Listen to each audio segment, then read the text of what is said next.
प्रणाम नमस्कार। मैं हूं गणेश शिवरकर। बॉलीवुड के इस जीएच टीवी यूट्यूब चैनल में आप सबका बहुत बहुत स्वागत है। 3 खबरें लेके आया हूं, बहुत ही अलग अलग है और एक बहुत ही दुखद खबर है।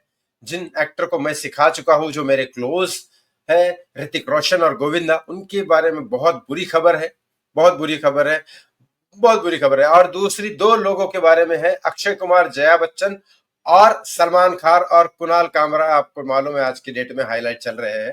तीनों की खबरें बताऊंगा। बस एक रिक्वेस्ट करता हूं, आगे बढ़ने से पहले प्लीज इस चैनल को सब्सक्राइब कर लीजिए। इस वीडियो को लाइक और शेयर करना ना भूले। लाइक करोगे तो यूट्यूब प्रमोट करेगा, शेयर करोगे तो आप प्रमोट करेंगे। अब बताना जरूरी है क्योंकि बहुत सारे कड़वी सच्चाइयां भी इसमें है। सबसे पहले बात करता हूं आपको जया बच्चन और अक्षय कुमार की कंट्रोवर्सी की। यस, एक्चुअली पता है, टॉयलेट एक प्रेम कथा आई थी फिल्म। फिल्म मुझे तो बहुत अच्छी लगी थी उस समय। ठीक है, जया बच्चन ने उस समय एक्चुअली कहा था, अभी नहीं कहा, कि इस पिक्चर का नाम देख के ही मुझे ऐसा लगता है कि इस फिल्म को देखने कोई नहीं जाएगा। ऐसा तो हो नहीं सकता। ऐसी कई सारी फिल्में, क्या नाम, फिल्मों का नाम है जिसकी फिल्मों का नाम है ऐसा ऐसा है, उसकी फिल्म देखने कोई नहीं जाएगा।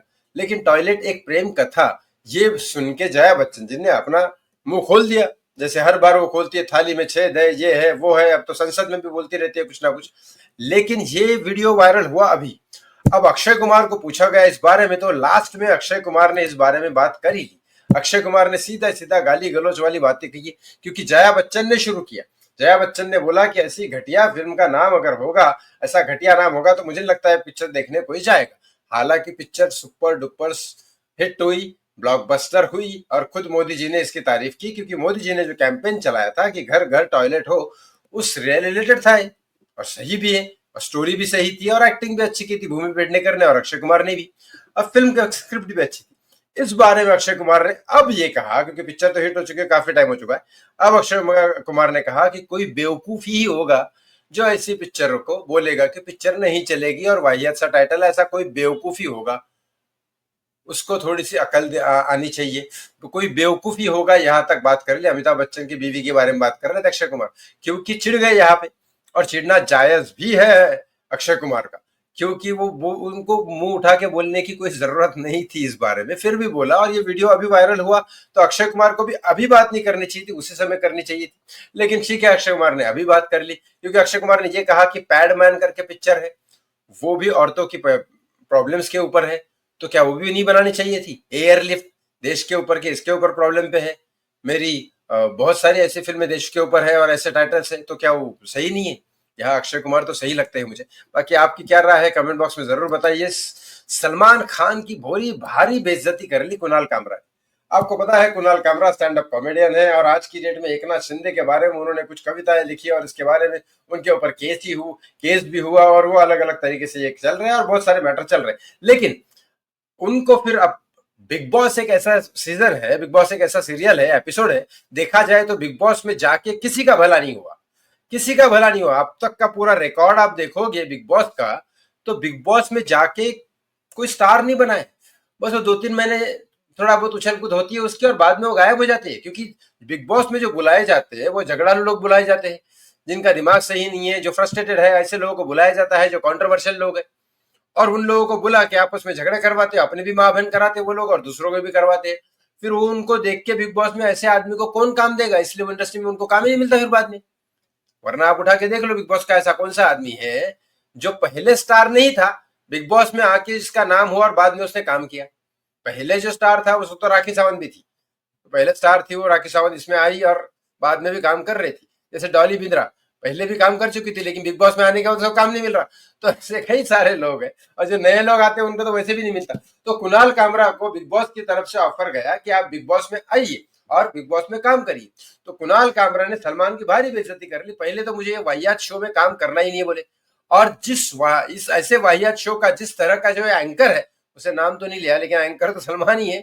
तो जैसे जिस टाइप का ये एंकर है सन की, उसके साथ तो मेरे को जिंदगी में कभी काम नहीं करना बोले। तो भाई इस बात पे कुणाल कामरा ने जो सलमान की बजाई है, इस बात पे तो मुझे नहीं लगता बिग बॉस में आगे जाके कोई आने भी वाला है। तीसरी बात करता हूँ, यस, ऋतिक रोशन और गोविंदा खत्म, पूरी तरह खत्म, पूरी तरह खत्म। हालांकि मेरे स्टार है, लेकिन मैं इनके साथ काम कर चुका हूँ, लेकिन पूरी तरह खत्म।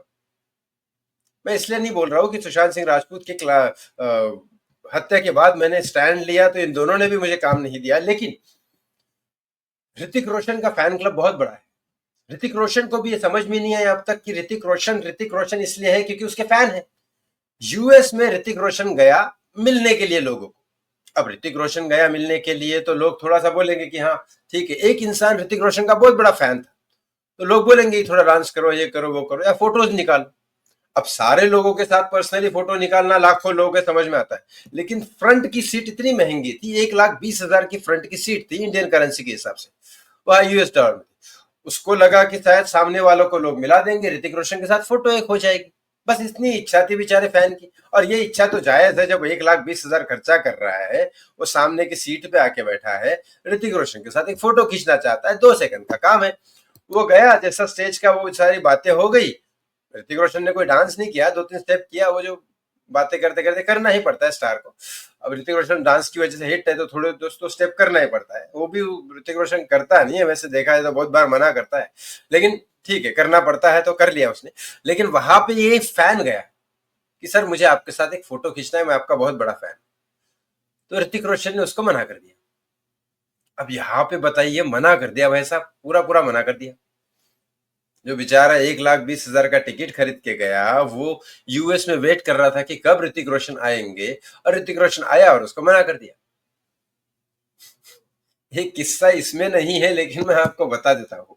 एक भगवान का सीरियल था जिसमें बहुत, मैं भगवान का भी नाम नहीं लूंगा, एक रोल कर रही थी लड़की भगवान का।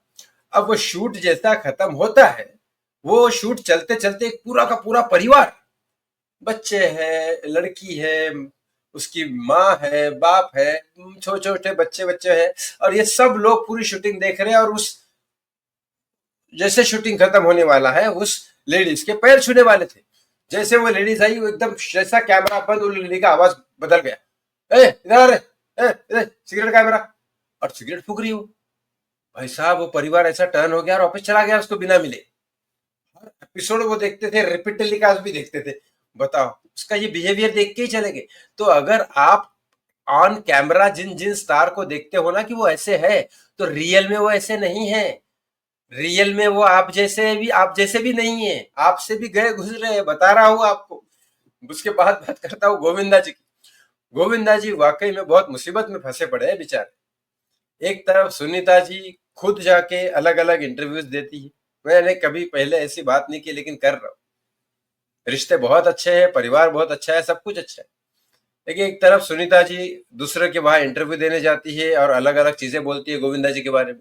नहीं, गोविंदा अलग रहते हैं, फिर बोलते हैं हम छोटी चड्डियां पहनते हैं इसके लिए, उनके बाहर से लोग मिलने आते हैं इसलिए हम अलग रहते हैं। वो रीजन समझ में भी आता है।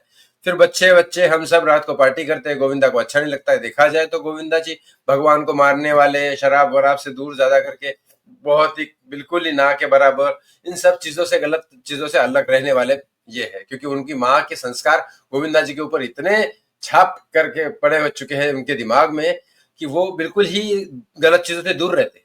तो वैसे गोविंदा जी के बारे में अगर उनकी बीवी ही अलग अलग जाके प्लेटफॉर्म पे बोलेगी, और अब ये उनकी बीवी बोल रही है कि नहीं कुत्ते भौंक रहे, भौंकने दो। भाई लोगों ने वही बोला जो आपने बोला, लोगों की इसमें कोई गलती नहीं है। लेकिन आपको बोलना ही नहीं चाहिए था। आपको अगर सुपरहिट होना है तो ऐसे बहुत सारे तरीके हैं। मलाइका अरोरा ने, अरबाज खान की बीवी, अरबाज खान बिल्कुल ही फ्लॉप एक्टर है, लेकिन फिर भी उसकी बीवी ने अपना काम कर लिया। बहुत ऐसी है। गौरी खान ने अपना बिजनेस लेके अपना चेहरा चमका दिया। गौरी खान को हजारों लाखों करोड़ों लोग जानते हैं, और वो जब चाहे तब किसी भी वेब सीरीज में काम कर सकती है। जैसे गोविंदा की वाइफ भी जब चाहे तब काम कर सकती है, कोई प्रॉब्लम नहीं है। लेकिन ऐसे इंटरव्यूज देके पति का नाम खराब करके, आई डोंट थिंक ये सही तरीका है और ये सही चीज है। गोविंदा जी बड़े भोले इंसान है। जो भी है, जैसे भी है, देखो आपको चारों लोगों के बारे में क्या लगता है, कमेंट बॉक्स में कमेंट करके जरूर बताएं। थैंक यू सो मच, बहुत बहुत धन्यवाद।